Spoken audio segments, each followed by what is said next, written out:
It's such a privilege to have and welcome guests here. It's something that's really important, that we teach our students the importance of community and giving back to others. So yeah, we're very happy to have everybody here this morning. We've heard awful statistics that 1 in 7 people in Suffolk are now in fuel poverty. That means your customers, your staff, your suppliers. It's really shocking. I had no idea that it would be that type of number. It just doesn't seem possible. To put yourself in that position where you're having to make a choice between, can I heat my home? Can I keep my children warm? Or do I have to make other decisions about the weekly food shop? Just so demoralising. I'm speechless.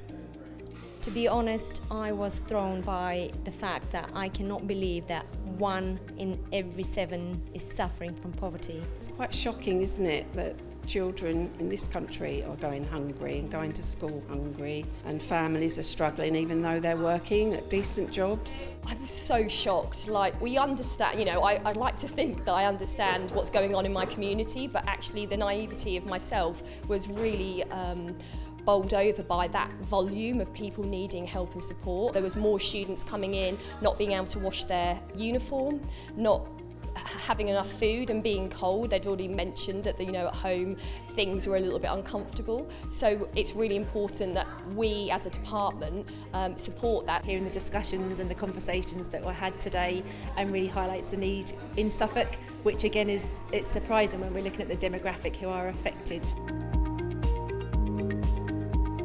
I think taking a step back from what we do every day, it's important to realise that there are people on the ground, real people in Suffolk, who are struggling, and we don't recognise the fact that there are needs throughout Suffolk that remain hidden and whose voices remain unheard. Our staff are all knowledgeable about the campaign and they are ready and waiting to accept donations in branch from members and non-members. I would love other Suffolk businesses to really put their support behind Surviving Winter this year. All the money raised stays within the county. It's in all our interests to try and address this issue.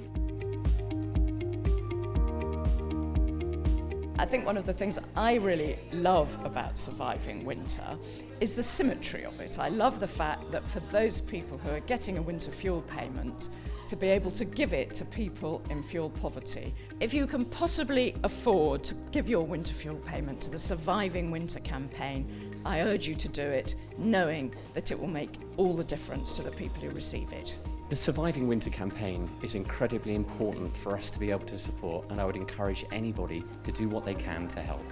When we're talking about figures like 100,000 people, behind that figure, that there are real humans, people we know, people we might walk past in the street, and when we all work together, we can make so much more of an impact.